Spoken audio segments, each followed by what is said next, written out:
The brass bell above St. Magdalene's Chapel rang 6 times, and Father Brennan handed me the third blessed blade this month. This one had intricate engravings along the handle, different from the others. Each weapon came with a small leather pouch containing a photograph and a handwritten note. "Casper Molt," Father Brennan said, his voice barely above a whisper. "He runs the textile mill on Riverside Avenue.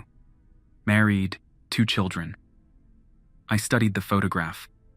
A middle-aged man with graying hair and tired eyes. The kind of face you'd pass on the street without a second glance. What's his sin? He's been stealing from the church collection for 3 years, using the money to pay gambling debts. Father Brennan folded his hands. "But that's not why we're sending you." I waited. Last week he killed a homeless man who caught him taking money from the donation box, beat him to death with a candlestick, then dumped the body in the river. The photograph felt heavier in my hands.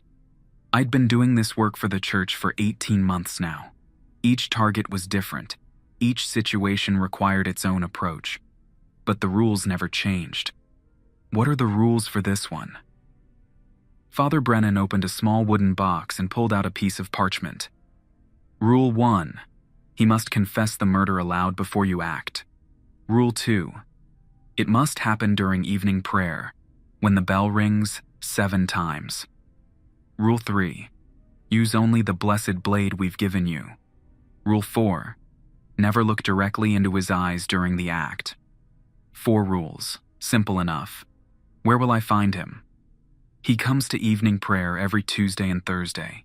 Sits in the back pew, always alone. His wife thinks he's working late. Father Brennan closed the box. Tomorrow is Thursday. I tucked the photograph and blade into my coat. Has he shown any signs of remorse? None. He's been attending prayer to maintain appearances. The church community still respects him. Walking home through the narrow streets, I thought about Casper Molt. The church had been tracking him for months before making the decision. They never acted on suspicion alone. By the time I received an assignment, the evidence was solid and the judgment final. My apartment was small but comfortable. A single room above a bakery with a window that faced the church. I could see the bell tower from my kitchen table. I laid out the blessed blade and studied its engravings. Religious symbols I didn't recognize, mixed with what looked like protective wards. Each blade was different. The first one I'd received was plain silver with a wooden handle. The second had been ornate, with gold inlay. This third one felt different in my hands. Heavier, somehow more significant. I prepared for the next evening like I always did. Clean clothes, a small meal, and time spent in prayer. Not for forgiveness, that wasn't necessary for this work, but for focus. The church had explained that what I did was holy work, removing corruption from the community. Each target was chosen carefully, and each death served a greater purpose. Thursday evening came quickly. I arrived at St. Magdalene's 30 minutes before prayer began. The chapel was small but well-maintained, with wooden pews that could seat about 50 people. I chose a spot 3 rows behind where Casper usually sat.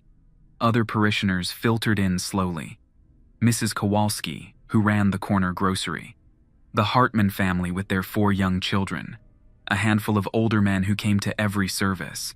Regular faces, people who found comfort in routine. Casper Molt entered just as the first prayer bell began to ring. He moved carefully, as if carrying a heavy burden. His clothes were clean but wrinkled, and his hands shook slightly as he sat down. Father Brennan appeared at the altar and began the evening service. I watched Casper's shoulders, the way he held his head. He participated in the prayers, but his voice was quiet, uncertain. The service progressed normally for the first 20 minutes. Readings from Scripture, a brief sermon about redemption, communal prayers. I kept my attention on Casper, waiting for the moment when I would need to act. Then something unexpected happened. During the prayer for forgiveness, Casper stood up. His voice carried across the chapel, clear and loud. I killed a man. The other parishioners turned to look at him. Some seemed confused, others concerned. Father Brennan continued with the service as if nothing had happened.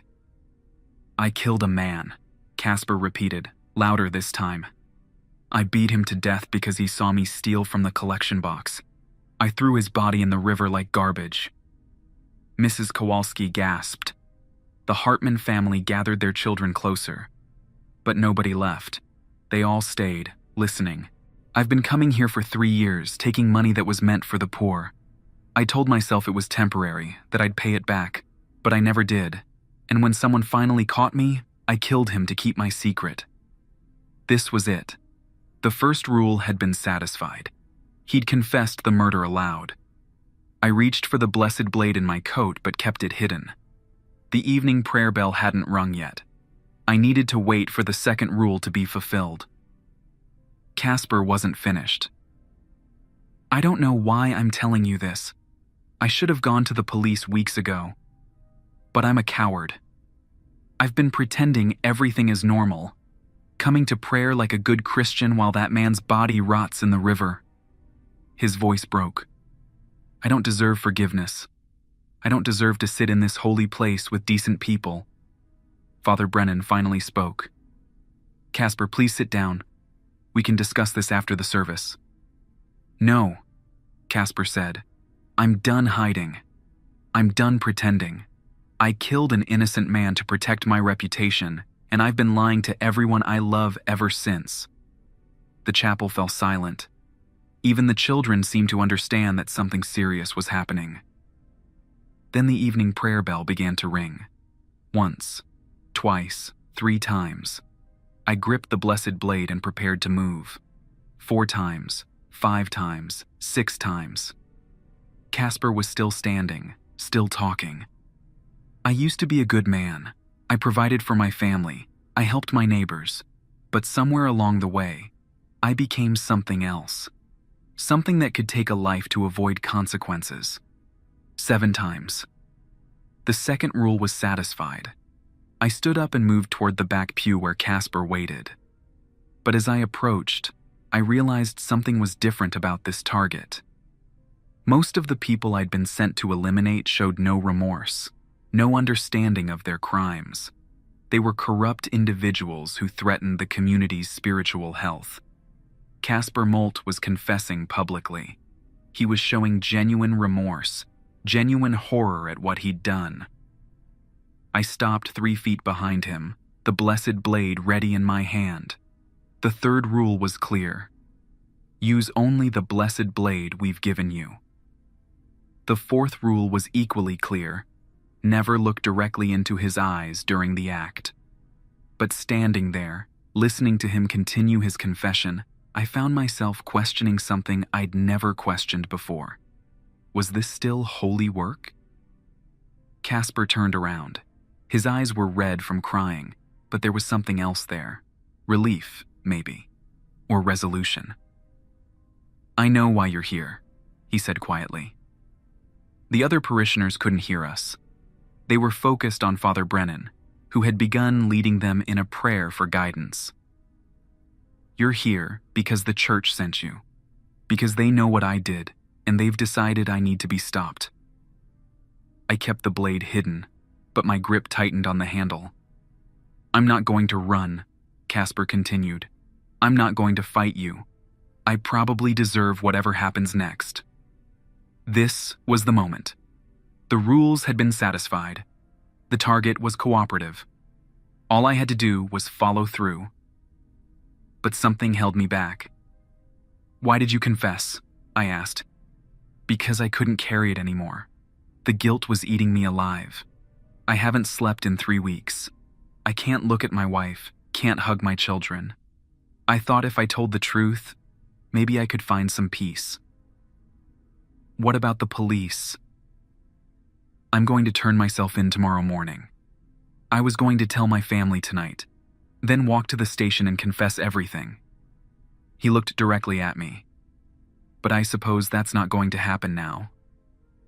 I realized I was looking into his eyes, violating the fourth rule, but I couldn't look away. This man wasn't a monster. He was broken, guilty, and desperate for redemption. He'd already begun the process of making things right. The church doesn't believe in second chances, I said. Maybe they're right. Maybe some things can't be forgiven. The evening prayer was ending. Soon the other parishioners would leave, and I'd be alone with Casper. The perfect opportunity to complete my assignment. "What would you do?" Casper asked. "If you were me?" I thought about the question. I'd turn myself in, face the consequences, try to make amends however I could. Even if it meant losing everything? My family? My freedom? My life? Especially then. Casper nodded slowly. "I think you're right." The other parishioners began filing out of the chapel. Mrs. Kowalski stopped to speak with Casper, her face full of concern. "Are you all right, dear?" "That was very brave, what you did." "I'm going to be fine," Casper told her. "I'm going to make things right." Soon, only the three of us remained: Casper, Father Brennan, and myself. Father Brennan approached us. "It's time," he said to me. I looked at the blessed blade in my hand, then at Casper, then at Father Brennan. "He's going to turn himself in," I said. "That's not our decision to make," Father Brennan replied. "The judgment has been made. The rules are clear. But he's showing remorse. He's trying to make amends. He killed an innocent man. He stole from the church for years. His confession doesn't change those facts." I understood the church's position. Justice couldn't depend on the criminal's feelings about their crimes. But standing there, watching Casper accept his fate with dignity, I felt something I'd never experienced before during an assignment: doubt. "What if we gave him a chance?" I asked. "What if we let him turn himself in, face trial, serve his sentence?" "That's not how this works," Father Brennan said. "The church has its own justice system. You are part of that system." "But what if the system is wrong this time?" Father Brennan's expression hardened. "Are you refusing to complete your assignment?" I looked at Casper again. He was waiting patiently, not trying to escape or plead for his life. Just waiting. "Give me until tomorrow night," I said. "Let him turn himself in. If he doesn't, I'll complete the assignment then. The rules don't allow for delays." "Then maybe the rules need to change." Father Brennan stared at me for a long moment. "You're making a mistake. This man will disappear the moment he leaves this chapel. He'll run, and we'll never find him." "What if he doesn't?" "Then you'll have wasted everyone's time." I made my decision. "I'm willing to take that risk." Father Brennan shook his head. "Very well. But if he doesn't turn himself in by tomorrow evening, you'll complete the assignment immediately. No more delays, no more questions." "Agreed." Father Brennan left the chapel without another word. Casper and I stood alone in the empty space. "Thank you," he said simply. "Don't thank me yet. You have 24 hours to do what you promised. If you don't, I'll be coming for you." "I understand. And Casper? If you run, I'll find you. This isn't mercy, it's a test." "I won't run." I believed him, but I also knew that belief wasn't enough. Tomorrow would prove whether my decision was right or wrong. As I walked home that night, I wondered if I'd just made the biggest mistake of my career. The church had trusted me with their most important work, and I'd let personal feelings interfere with my judgment. But looking back at the chapel, I felt something I hadn't experienced in months. Hope. Maybe Casper Molt would prove that redemption was possible. Maybe some people could change, could make amends for their crimes. Or maybe Father Brennan was right, and I'd just let a killer escape justice. Either way, I'd know the answer soon enough. I spent Friday morning at the window, watching the police station across town through a pair of binoculars. By noon, I hadn't seen Casper Molt walk through those doors. Doubt crept in. Father Brennan's words echoed in my head. This man will disappear the moment he leaves this chapel. At 2 in the afternoon, I decided to check Casper's house. I needed to know if he was still in town or if he'd run during the night. The textile mill sat on the edge of the industrial district, a collection of brick buildings that had been manufacturing cloth for 50 years. I found Casper's office on the second floor, behind a door marked Floor Manager. He was there, sitting at his desk, staring at a stack of paperwork. When I knocked, he looked up with tired eyes. "I wondered if you'd come by," he said. "You're still here. I told you I wouldn't run." He gestured to a chair across from his desk. "Please, sit." The office was small and cluttered.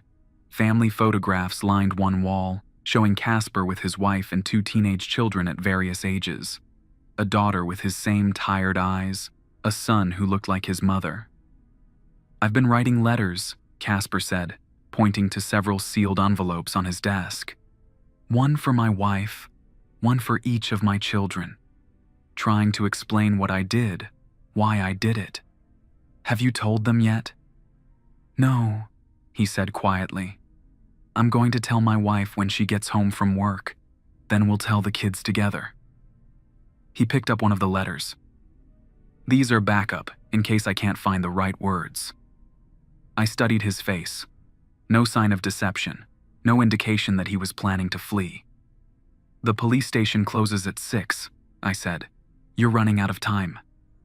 "I know, I'll be there at 5:30. Why haven't you gone already?" Casper leaned back in his chair. "Because I wanted to finish my work here first. I've been training my replacement for the past month, making sure all the orders are properly documented. These people depend on this mill for their jobs. I didn't want my mistakes to hurt them." I hadn't expected that answer. "You've been planning this for a month? Longer than that. I've been trying to work up the courage for 3 months. Every time I got close, I'd think about my family, about what would happen to them." He looked at the photographs on the wall. "But after what I did to that homeless man, I knew I couldn't keep living with the secret." "What changed your mind?" "I saw his face in my dreams. Every night for 3 weeks. Not angry or accusing, just sad. Like he was disappointed in me." Casper's voice grew quiet. "I realized that the man I killed probably had a family too. Maybe not a traditional family, but people who cared about him. And I took him away from them to protect my reputation." We sat in silence for several minutes. Outside, the factory floor hummed with activity.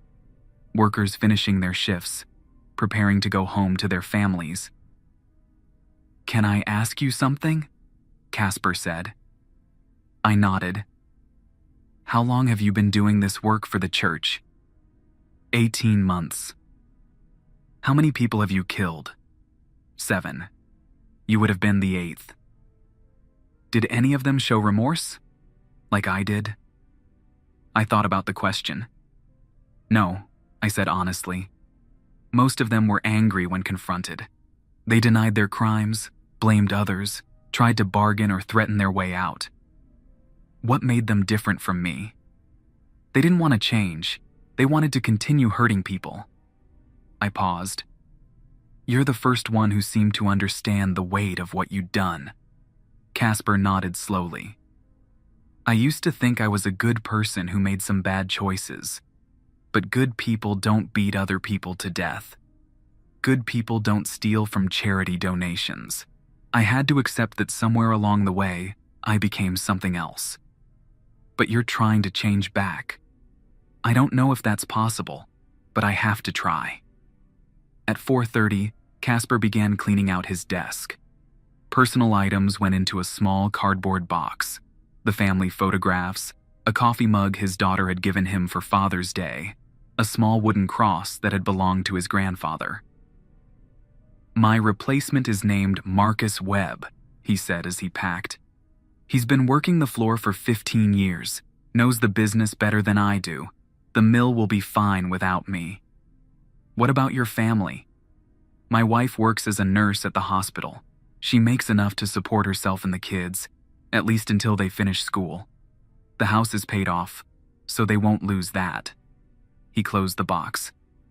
They'll be hurt, embarrassed, angry, but they'll survive. We left the mill together. Casper carried his box of personal items and the letters he'd written. The late afternoon sun cast long shadows between the buildings as we walked toward downtown. "Are you going to follow me to the police station?" he asked. "Yes." "To make sure I don't run?" "To make sure you're safe." He seemed surprised by that answer. "Why would you care about my safety?" "Because you're doing the right thing. That takes courage." "The church won't see it that way." "Probably not." We reached Casper's house at 5 o'clock, a modest 2-story home with a small front yard and flower boxes under the windows. A woman's car was parked in the driveway. "That's my wife's car. She's home early." Casper set down his box and took a deep breath. "This is the hardest part." "Do you want me to wait out here?" "Would you?" I'd feel better knowing someone was nearby. I found a spot across the street where I could watch the house without being obvious. Through the front window, I could see Casper talking with a woman who had to be his wife. She was listening intently, her expression growing more concerned as the conversation continued. 20 minutes later, 2 teenagers arrived home from school. The family gathered in the living room, and I watched Casper repeat his confession to his children. The reaction was immediate. His wife covered her face with her hands. His daughter ran upstairs. His son sat motionless, staring at his father, but nobody left. They stayed together, talking, sometimes arguing, sometimes crying, a family dealing with devastating news but not falling apart. At 5:15, Casper emerged from the house alone. His wife appeared in the doorway but didn't follow him. She looked like she'd been crying, but she also looked determined. "How did it go?" I asked as he approached. "As well as it could. My wife is furious, but she understands why I have to do this. My daughter won't speak to me. My son asked if I was going to prison." "What did you tell him?" "The truth. That I probably am, and that I deserve it." We walked the final 6 blocks to the police station in silence. The building was a converted courthouse from the 1920s, with tall windows and stone steps leading to the main entrance. Casper stopped at the bottom of the steps. "What happens after this?" he asked. "You'll be arrested, processed, probably held overnight. Tomorrow they'll assign you a lawyer if you can't afford one. You'll be formally charged, probably with murder and theft." "I meant what happens to you?" I considered the question. "I don't know. The church won't be happy that I let you turn yourself in instead of completing the assignment." "Will they punish you?" "Probably." "I'm sorry. I never meant to put you in a difficult position." "You didn't. I made my own choice." Casper climbed the steps and disappeared through the main entrance. I waited outside for another hour until I saw him being led away in handcuffs. He looked back once, caught my eye through the window, and nodded. The next morning, the local newspaper ran the story on the front page. "Mill manager confesses to murder, theft." The article described how Casper Molt had voluntarily surrendered to police and provided a full confession to killing a homeless man and stealing church funds. Father Brennan arrived at my apartment before I'd finished reading the article. "You were supposed to complete the assignment," he said without preamble. "The assignment is complete. Casper Molt is no longer a threat to the community." "That's not how this works. You know better." I poured myself a cup of coffee and offered one to Father Brennan. He declined. "He turned himself in," I said. "He confessed publicly. He's facing trial. He'll spend the rest of his life in prison. Justice is being served. Our justice, not the state's justice. There's a difference." "Is there?" "The man who killed that homeless person is gone. The man who stole from the church is gone. The person who remains is someone trying to make amends for those crimes." Father Brennan sat down across from me. "You've been doing this work for 18 months. You've never questioned an assignment before. None of the others showed remorse." Remorse doesn't erase the crime. No, I agreed. But it suggests the person might be capable of change. The church doesn't exist to rehabilitate criminals. We exist to protect the faithful from those who would harm them. I sipped my coffee and considered his words. What if we're wrong sometimes? What if some people deserve a second chance? Then we let the legal system handle them. But once someone crosses certain lines, once they become a danger to the spiritual health of the community, our responsibility is clear. And if I disagree, Father Brennan's expression grew serious.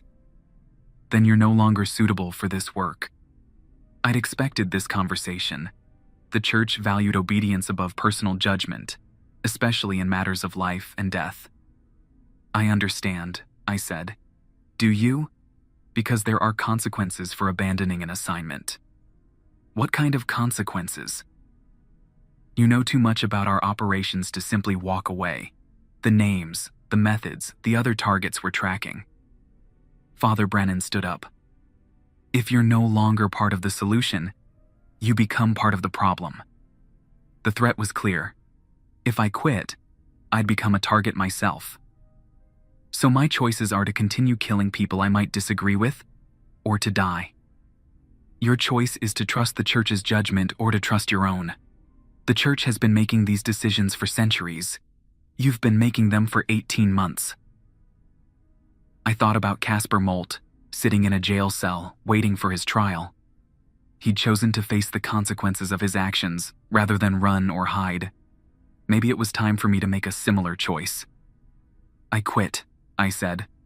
Father Brennan nodded as if he'd expected this answer. You have until midnight to leave town. After that, we'll consider you a threat to the organization. And if I stay, then you'll discover what it feels like to be on the other side of an assignment. After Father Brennan left, I packed a single bag with essential items. Clothes, money, identification, and the blessed blade I'd been given for Casper's assignment. I wasn't sure why I kept the blade, but it felt important somehow. By evening, I was on a bus heading east, toward a city where the church had no presence. I had enough money to start over, find new work, build a different kind of life. 3 months later, I received a letter forwarded through a friend. The return address was the county jail where Casper Molt was being held. I wanted you to know that I pled guilty to all charges, the letter said. I'm being sentenced next week. The prosecutor is asking for life without parole, which I think is fair. My lawyer says I might get 30 years instead, but I'm prepared for either outcome. I also wanted to thank you, not for letting me turn myself in, that was my responsibility, but for treating me like a human being instead of just another target. You helped me remember that I used to be a decent person, and that maybe I could become one again. My wife visits every Sunday. My son comes with her sometimes. My daughter hasn't forgiven me yet, but she wrote me a letter last week. It's a start. I hope you found what you were looking for. I hope you're at peace with your decision. I know I am with mine. I folded the letter and put it away.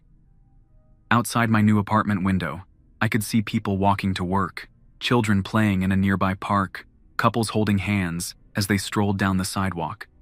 Normal life. The kind of life I'd been protecting when I worked for the church, but had never really experienced myself. A week later, another letter arrived. This one had no return address, but I recognized Father Brennan's handwriting. Casper Molt was murdered in his cell yesterday. Another inmate, someone with connections to the homeless community. They said it was revenge for the man he killed. Justice finds its own way, even when we try to interfere with it. Your mercy accomplished nothing except delaying the inevitable. We're no longer looking for you. Your replacement has been more reliable. I read the letter 3 times, then burned it in the kitchen sink. Casper Molt was dead. The church would call it divine justice, proof that their methods were correct. But I knew better. Casper had died as the person he'd become in his final months, not the person he'd been when he committed his crimes.